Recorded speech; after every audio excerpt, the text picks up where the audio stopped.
برای شما هم اتفاق افتاده که یه وقتایی تو زندگی انگار که به نظر بیاد که هیچ کاری نکردی، دچار پوچی بشی، بعد بگی که خب حالا من این هم زندگی کردم، من که چی کار کردم؟ هیچ کاری نکردم. همه رو ببین چقدر همه کارهای مهمی میکنن، من هیچ کاری نکردم. انگار همه چیز برات بی‌معنی میشه، پوچ میشه و دنبال یه چیز بزرگتر میگردی، دنبال یه چیز عمیق‌تر میگردی که بتونی خودتو باهاش تعریف کنی. درود بر شما، امیدوارم که حالتون خوب باشه. برای همه ما هر چند وقت یه بار این اتفاق میفته، یه دفعه انگار دچار پوچی میشیم، نگاه میکنیم من چیکار کردم تو این زندگی؟ ببین همه خوشن، خوشحال دارن، میرن میان، رشد میکنن، موفق میشن، ولی این اتفاق واسه من نه. ولی من انگار هیچ کاری نکردم. اصلا ربطی هم نداره که شما دنیا کار کرده باشی یا واقعا هیچ کاری هم نکرده باشی.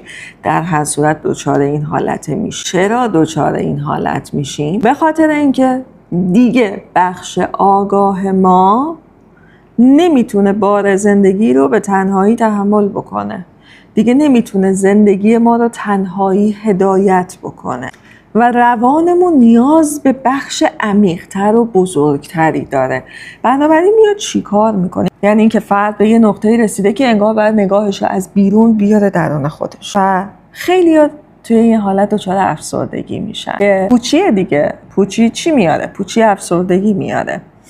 که من کاری نکردم، که من کار بزرگی نکردم، که وقتم به بطالت گذشت، که زندگیم تموم شد، هیچی هم نشد فلان. آدما توی این نقطه به جایی میرسن که نگاهشون رو باید از بیرون بیارن درون خودشون و آگاهیشون رو از بیرون برگردونن درون خودشون و نور رو به جای بیرون بتابونن درون خود. شما هر جایی رو که نگاه میکنی داری بهش نور میتابونی. به بیرون که نگاه میکنی داری نور میتابونی به بیرون و میتونی یه سری چیزا رو ببینی. ولی یه جایی توی زندگی میگه که باید من از دنیای بیرون بیام برم تو دنیای درون و اون نور رو بتابونم درون خودم، چون درون خودم خیلی تاریکه، خیلی مبهمه، خیلی ناشناخته. از این نور رو میارم میندازم درون خودم تا بتونم خودم رو ببینم، درونم رو ببینم. این جایی که ما دچار این حالت میشیم، گفتم اصلا ربطی نداره که ما تو زندگیمون چه کارهایی کرده باشیم. اینجا جاییه که روان ما، آگاه ما، بخش آگاه روان ما دیگه نمیتونه، داره میگه آقا من تنهایی نمیتونم. چرا؟ چون یک عمر رو تلاش کردیم که تنهایی بتونه. ایگو ما یک عمر تلاش کرده که تنهایی بتونه یه کاری بکنه، بتونه باشه، بتونه خودش رو تعریف کنه. ما یه مفهومی داریم که یونگ خیلی خوشگل میاد تعریفش میکنه، بهش میگه تفرد. یعنی چی؟ میگه ببین تفرد یک فراینده، دقت کن، فراینده، یهویی نیست که یک فرد تبدیل میشه به یک کل واحد که تجزیه‌اش هم نمیشه کرد. پس این اتفاقه به خاطر میل ما به تفرده. تفرد رو بعضیا اشتباه معنی میکنن و میگن مثلا یه چیزایی تو مایه‌های خودمحوری میگن، ولی تفرد خودمحوری نیست. تفرد یک فراینده که طی اون یک فرد تبدیل میشه به یک کل واحد که این کل رو نمیشه جداش کرد، نمیشه تجزیه‌اش کرد، نمیشه پاره پارش کرد. حالا این کی اتفاق میفته؟ زمانی که بخش آگاه ما یعنی ایگومون میاد میچسبه به بخش ناخودآگاه، همونی که یک عمر تلاش کرد که سرکوبش کنه، که بگه این نیست، این نباید باشه، من خودم بلدم. ایگو ما اینجوری تلاش میکنه. میاد چی کار میکنه؟ میاد این خودآگاه ما، بخش آگاه وجود ما که بهش میگو، با بخش ناخودآگاهمون هماهنگی کامل پیدا میکنه. تفرد یعنی این که ما اجازه میدیم به خودمون که تمام ظرفیت‌های درونیمون رو که طبیعت بهمون داده رو جان ببخشیم، زندش کنیم، ابرازش کنیم، بذاریم باشه. این مسیر معمولاً با یه بحران، با یه بنبست به وجود میاد. یعنی یه چیزی باید خراب بشه تا من اینو بفهمم. نمیشه همینجوری خوشم با ایگوم دارم راه میرم خیلی هم خوشحالم به این درک هم برسم. این اتفاق هم برام میفته. یهو میبینم همه چیز داره فرو میریزه، جوری هاج و واج نگاه میکنم. این چیه که داره فرو میریزه؟ بخش آگاه ماست، ایگو ماست. داره میگه ببین من دیگه تنها نمیتونم، این ناخودآگاه رم بیار قاطی من، بیار با همدیگه یکی بشیم تا بتونیم تمام اون چیزهایی که نتونستیم رو داشته باشیم، تمام چیزهایی که نفهمیدیم رو بفهم. پس میاد یه احساس پوچی، یه احساس خلأ بهمون میده، یه احساس تهی بودن اینو بهمون میده که به خودمون بیایم. گاهی رنج، گاهی درد برای اینه که ما به خودمون بیایم، بفهمیم یه چیزی درست نیست، یه چیزی درست کار نمیکنه، یه چیزی سر جاش نیست، یه چیزی غلطه. خیلی وقتها رنج و درد به همین معناست و میخواد یه تلنگری بزنه که ما رو به خودمون برگردونه و میخواد یه بخش آگاه ما رو برگردونه به هماهنگی با بخش ناخودآگاه ما. حالا توی اینجا، توی ناخودآگاه ما یه سری چیزا وجود داره که ما هیچ وقت تو زندگیمون دوستش نداریم. بهش میگیم سایه، یعنی یه چیزی که پشت سر ماست، بزرگتر از ماست، همیشه همراه ماست. شاید ما نبینیمش، شاید ما اصلا بهش توجه نکنیم، ولی اون هست. سایه های وجود ما، چیزهایی که دوستش نداریم، چیزهایی که سرکوبش کردیم، چیزهایی که دوست نداشتیم که وجود داشته باشن، چیزهایی که نمیبینیمشون یا حتی در بخش خودآگاه، آگاه روانمون اصلا فکر نمی کنیم که وجود داشته باشه. اینا توی ناخودآگاه ما هن و ما دوستشون نداریم. یکی از دلایلی که ما ناخودآگاهمون رو میایم سرکوب میکنیم همین سایه های. مثلا اگه یکی خیلی تکبر داشته باشه همه ما بعدمون میاد ازش. ولی سایه چی میگه؟ سایه میگه که ببین قبل از اینکه من ادامه بدم اگر تازه ما رو دیدی سابسکرایب کن. آفرین، دمتم گرم.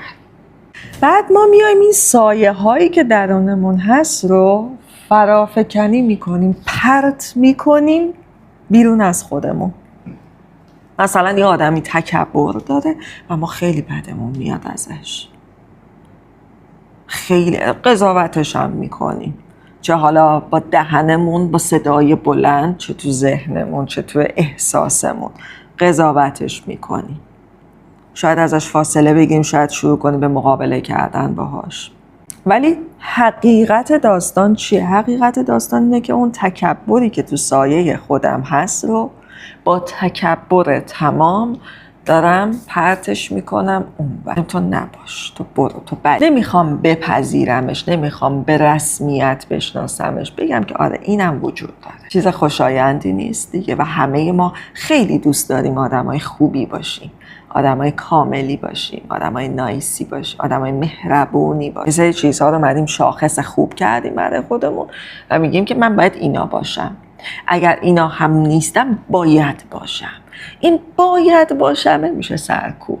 میاد به شکل سرکوب خودش رو نشون. همه آدما باید خوب باشن، چون خوب نیستن پس نباید باشن. میشه سرکوب. شروع میکنم به سرکوب کردن، خودشو به یه شکلی نشون میده توی رفتارهامون، توی حرف زدنامون، توی رویه‌ای که پیش میگیریم.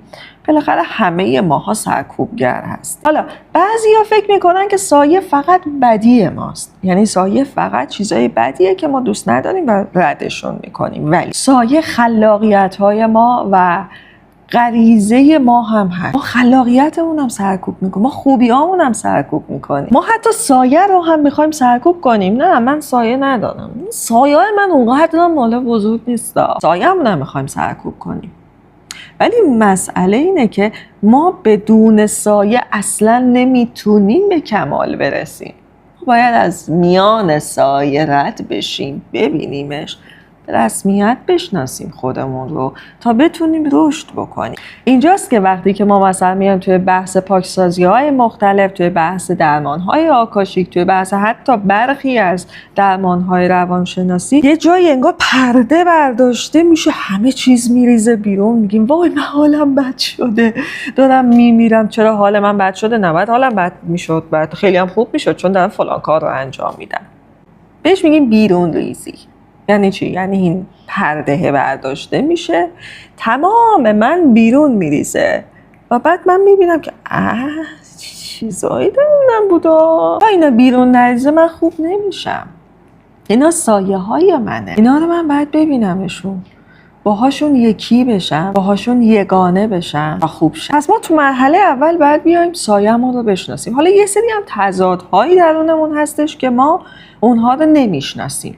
مثلا تضادهامون چیه؟ بخش زنانه و مردانه وجودمون. مردایی که بخش زنانه‌شون آسیب خورده است و اصلا نمیشناسنش، درکش نکردن، آدمای گند اخلاقی میشن، دچار بدخلقی میشن، به صورت مفرط احساساتشون درگیر هر چیزی میشه، یا یه وابستگی‌های خیلی غیر منطقی به زنها پیدا میکنن. داستان به وجود اومدن الهه ها تو تاریخ همین. ببینید انگار تمام تاریخ ما تلاش کردیم که فقط خودمون رو به تعادل برسونیم. همه تلاش هر چی به وجود آوردیم برای این بوده که خودمون رو به تعادل برسونیم. یعنی ما درگیر به تعادل رسوندن خودمونیم در طول تاریخ. بعدها اومدن الهه ها رو به وجود آوردن، اون چیزی که درونشون سرکوب کردن، کوچیک کردن، اومدن یهو خیلی افراطی بزرگش کرد. یا اومدن یه سری نمیدونم روحانی به وجود آوردن، یا اومدن مثلا یک زنان افسونگری رو در طول تاریخ به وجود آوردن، پرورش دادن، به تجسم کشیدنش، به تن آوردنش، برای اینکه خودشون رو به تعادل برسونن، درونشون رو. زنها هم از اون طرف همینه. زنی که بخش مردانه وجودش آسیب خورده یه آدم خشک قطعی میشه که در مورد همه چیز قطعی نظر میده، خیلی بحث و جدل میکنه، تندخو، خشک، زمخته. این بخش مردانه. تو حالت عامیانه ما فکر میکنیم که این بخش مردانش قوی تره، ولی این بخش مردانش آسیب خورده، نمیشناسه اصلا بخش مردانش رو، به تعادل نرسیده. پس میاد چیکار میکنه؟ میاد خشک میشه، قطعی میشه، زمخت میشه، میجنگه همش و درون خودش هم ناآرامه، چون تعادل نداره درونش. ببین این دوتا باید بالانس باشه، هماهنگ باشه. همین که از این هماهنگیه بالا پایین میره، به هم میخوره، ما دوچار مشکل میشیم، تعادلمون رو از دست. بخش زنانه مردها پیوند داره به احساساتشون، به روابطشون. یعنی بخش زنانه مردها وقتی که آسیب بخوره، روابطشون آسیب میخوره. بخش مردانه زنها برمیگرده به احساساتشون، به قدرت استدلالشون، به عقیده هاشون. یهویی مثلا میبینی فمینیسم افراطی بیرون میاد و به خودش چهره قشنگی میده. پس زنا میان چیکار میکنن؟ پهلوان ها رو به وجود میارن، یک استاد خردمند رو به وجود میارن برای اینکه به تعادل برسن. اینا چیزایی از تاریخ و روانشناسیه که شاید کمتر جایی بشنوید. ما وقتی از خیشتن خیش صحبت میکنیم، داریم از یک هسته اصلی و کلی شخصیت خودمون صحبت میکنیم. این همه میگن خیشتن خیش را بشناس. یعنی خیشتن همون هماهنگی بخش آگاه با ناخودآگاه، هسته اصلی وجوده. یعنی اونجایی که بخش آگاه و بخش ناخودآگاه ما خیلی خوشگل اومدن با هم ارتباط برقرار کردن و بخش ایگوی ما، بخش آگاه ما، میاد از پادشاه که خیشتن هست فرمان میگیره. شبیه چه؟ شبیه اون شخصیت بالغ ما بین کودک درون و والد، ولی خیلی گسترده تر، خیلی باحال تر. پس برای رسیدن به این تعادله که آدما میان مثلا اشکال هندسی خوبی رو طراحی میکنن که به نظم برسه درونشون، به تعادل برسه، مثلا ماندالاها. یا میان مثلا یک پیر دانا رو خلق میکنن، یا میان مثلا یک ملکه، یک ایزد رو خلق میکنن، طراحی میکنن. اینا همه تلاش های ما در طول تاریخ برای رسیدن به تعادل درون. یعنی ما آدم‌های آشفته‌ای هستیم که کل تاریخ رو به دست گرفتیم برای رسیدن به تعادل. ماندالاهایی که ما میسازیم، یکیشو گذاشتم اینجا براتون. این ماندالاها رو یونگ میگه که اینها نماد چشمی خیشتن ماه. یعنی یه چیزی آوردیم جلوی چشم خودمون که بتونیم بفهمیم که خیشتنی که داره تلاش میکنه بین این همه آشفتگی نظم خلق بکنه، نظم رو بیرون بکشه، نظم رو به وجود بیاره. هدف ما از این زندگی اصلاً این نیستش که به شادی‌های سطحی برسیم. هدف ما از این زندگی این بوده که به معنای عمیق‌تری برسیم و این معنای عمیق‌تر فقط با یگانه شدن بخش آگاهمون و بخش ناخودآگاهمون رخ میده. برای این منظور یک کار دیگه‌ای هم توی تاریخ کردیم. احتمالاً عکساشو دیدین که یه چیزایی در طول تاریخ خلق شده، یه تصاویری که اینا دو جنسه هستن. شاید دو جنسه و از چندین المانن. مثلا ممکنه یک جاهایی زن و مرد توی یک قالب یک جسم باشه، ممکنه که حیوانات و همه چیز و اینا هم کنارش باشه. یکی از جنجالی ترین تصویرهایی که توی این مسئله خلق شده تصویر بز بافومت هست که زن و مرد و حیوان و همه چی تو خودش داره. این ریشه در سایه ها داره. میگه کسی که حاکمه، کسی که حکمرانی داره میکنه، کسیه که همه تضادها رو اومده با هم یگانه کرده، اومده به اتحاد در آورده. بعد میاد چیکار میکنه؟ میاد تک چشم رو خلق میکنه. اون یه دونه چشم واحد که داره همه چیز رو با هم میبینه و مدیریت میکنه. ببینید وقتی که آدم ته این داستانا میاد یه چیز مقدسی پشتش پیدا میکنه، ولی مسئله اینه که ما از اون مقدسه داریم چجوری استفاده میکنیم. خیلی چیزا ظاهرش مقدسه ولی استفاده ما ازش کاملا منفی میتونه باشه. در سیاست این اتحاده میاد خودش رو به شکل یه گروهی نشون میده که اون بالا وایسادن، همه چیز زیر دستشونه، همه تضادها، همه گروه‌های متضاد، همه داستان‌های متضاد، همه اینا رو دارن رهبری میکنن. حالا توی یه ویدیو دیگه‌ای میام بیشتر براتون توضیح میدم در مورد خویشتن. خیلی مفهوم خوشگلیه و خیلی به ما کمک میکنه.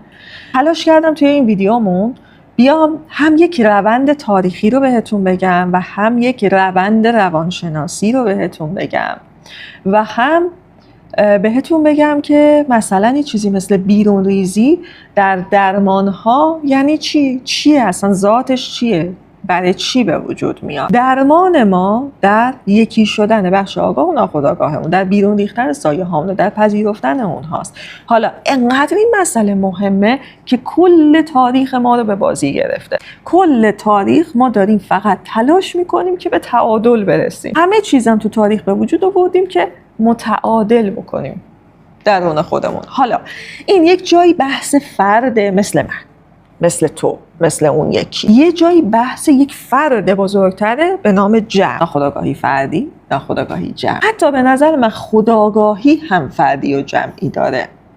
یعنی اون بخش آگاه هم فردی داره، جمعی داره. آکاشیک هم فردی و جمعی داره. ما همه چیز رو میتونیم در قالب فرد خودمون ببینیم و خودمون رو به تعادل برسونیم تا در اون جمع هم تعادل بیشتری رو ایجاد بکنیم. در نهایت یه وقتایی فکر میکنم که دنیایی که داریم تو زندگی میکنیم و زندگی ما خواب آشفته ماست. شاید توی یه ویدیو دیگه این رو بیشتر بهتون توضیح بدم. خیلی ممنون که تا اینجا گوش دادین. امیدوارم بهتون یه کمکایی کرده باشه، یه دریچه‌ای رو براتون باز کرده باشه و شاید بعضی سوالهاتون رو جواب داده باشه. ممنون میشم که مشارکت کنید، کامنت بذارید، سوال بپرسید، نظرتون رو بگید. باشید، حضور داشته باشید، نه اینکه فقط شنونده باشید، فقط گیرنده باشید. خیلی رابطمون رو جذاب‌تر میکنه که با هم صحبت کنیم، با هم حرف بزنیم. و مرسی که سابسکرایب میکنید اگر تازه ما رو دیدین، آشنا شدین با همون. خیلی خوشبختیم از آشنایی با شما. امیدوارم روزگارتون متعادل باشه.